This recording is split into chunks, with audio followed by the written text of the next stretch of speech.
And dia datang dekat saya, dia bagi tahu kalau nak doa dimakbulkan, sila sebelum tidur tu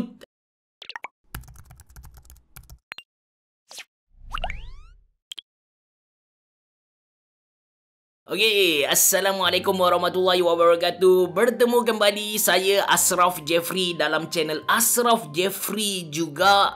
Terima kasih kepada semua yang dah subscribe. Kalau anda belum tekan butang subscribe, pastikan anda tekan butang subscribe. Okey. Dalam video kali ini saya nak kongsikan dengan anda, saya pernah bermimpi jumpa Nabi masa umur darjah 2, darjah 3, something like that lah. And masa tu saya tidur dalam bilik mak saya. Yelah, budak-budak kan, tidur dekat bawah lantai dalam bilik mak kan. Kita takut nak tidur dalam bilik sendiri.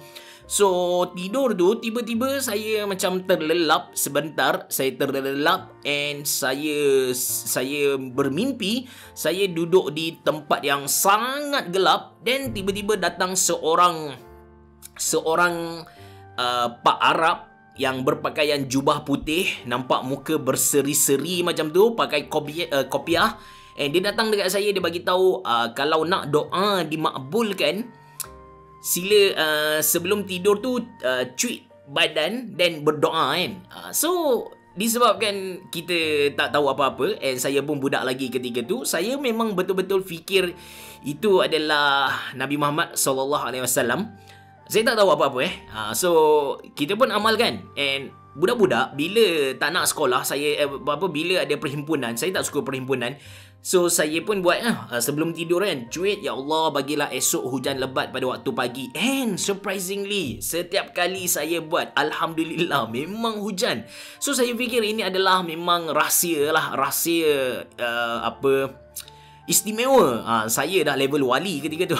Saya fikir atas dasar ni, dia membuatkan saya ada curiosity untuk tahu siapakah yang saya bermimpi tadi. Adakah Nabi Muhammad kan? So benda ni macam saya tak jumpa jawapan dia. Even masa tu budak-budak, so kita pun tak cari dengan bagus.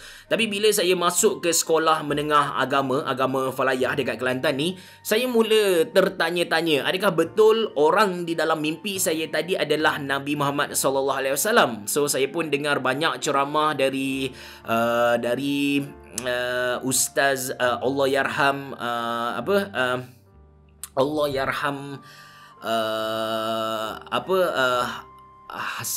saya tak ingatlah Ustaz tak ingatlah Mufti Mufti Perak pun ada, Ustaz Harusani ada. Lepas tu yang meninggal dekat Amerika tu, saya lupa lah nama dia. Lepas tu ada juga seorang ustaz lagi yang banyak buat lawak juga. Saya lupa lah nama. Saya tiga ustaz.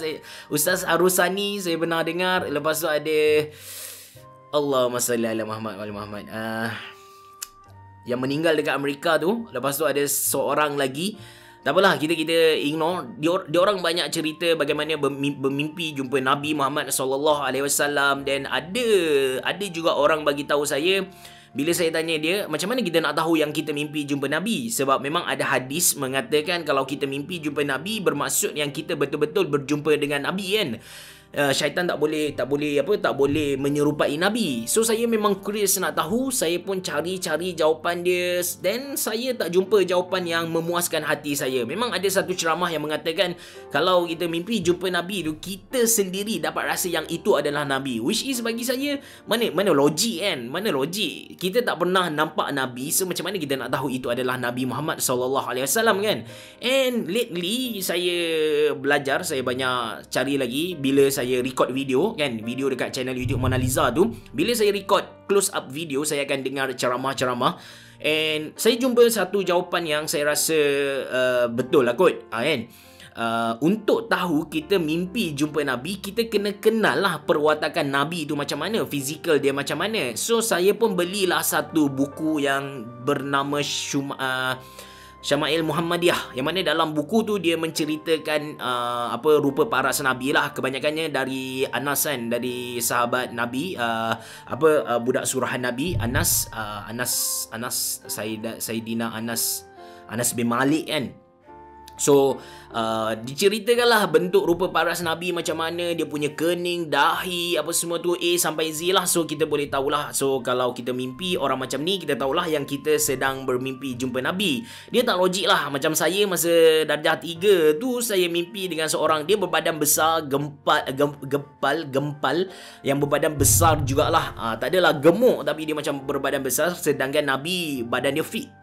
So dekat sini kita pun tahulah yang kita mimpi tu bukanlah Nabi, kemungkinan besar syaitan. So apa yang saya buat tu mungkin khurafat lah, apa yang saya amalkan, cuik badan sebelum tidur tu. Tapi saya dah lama tak amalkan. Cuma saya still tertanya-tanya adakah mimpi tu adalah mimpi berjumpa Nabi, dan jawapan dia saya dah dapat sekarang, which is no. Saya tak pernah mimpi berjumpa Nabi. Maybe itu adalah mainan syaitan. Dia sama juga, kalau anda pernah bermimpi and anda rasa anda mimpi jumpa dengan Nabi tu, anda jangan terus percaya yang itu adalah Nabi Muhammad SAW. Anda kena check dulu dia punya rupa paras macam mana, adakah betul seperti mana sahabat-sahabat Nabi describe Nabi tu macam mana, dia punya hidung macam mana, dia punya ketinggian tu macam mana. Jadi saya nasihatkan kepada anda untuk beli satu buku ni, Syama'il Muhammadiyah. Saya beli harga tak silap tak lebih dari RM30 kot, tak mahal sangat lah, RM40 macam tu lah.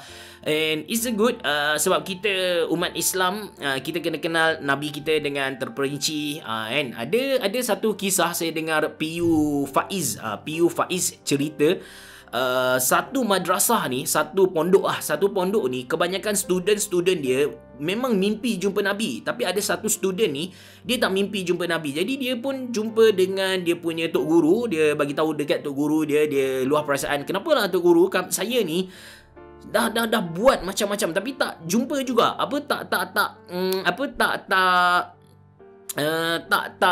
Tak mimpi juga jumpa Nabi kan. So tok guru dia tanya nak jumpa ke? Of course nak jumpa kan, mimpi jumpa Nabi. The next day tok guru dia bawa dia pergi jalan-jalan tapi tak bagi makan pergi kenduri tak bagi makan. Lepas tu sengaja bawa pergi restoran tak bagi makan. Then sampai akhir malam tu dia lapar lah. And dia pun tanya tok guru, apa kaitannya benda ni dengan jumpa Nabi? So tok guru dia cakap tidur dulu, hang tidur dulu. So dia tidur, bila dia tidur disebabkan dia lapar, dia pun ingat makanan lah, makanan ke air macam tu lah. And pagi tu baru dia realise apa yang tok guru dia nak cuba sampaikan, which is kalau kita betul-betul nak jumpa Nabi, kita kena ada satu perasaan yang terdesak, ingat kecintaan, semua benda tu lah.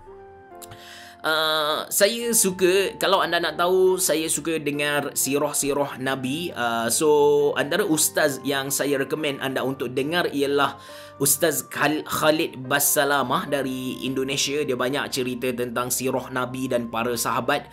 And dia punya penjelasan tu very good lah, dengan hujah-hujah, dengan hadis dia yang mana do'if, yang mana hasan semua. Saya pun tak pandai bab hadis, tapi penerangan dia tu sangat bagus. So saya pun recommend anda untuk tonton video dia. So itu saja untuk video kali ni. Saya bukan nak jadi pencetus ummah, saya bukan nak jadi ustaz, saya just nak cerita pengalaman saya. Kalau anda suka dengan video ni, jangan lupa untuk tekan butang like, jangan lupa untuk share kepada kawan-kawan yang lain. Terima kasih kerana menonton. Bereboh, jumpa lagi.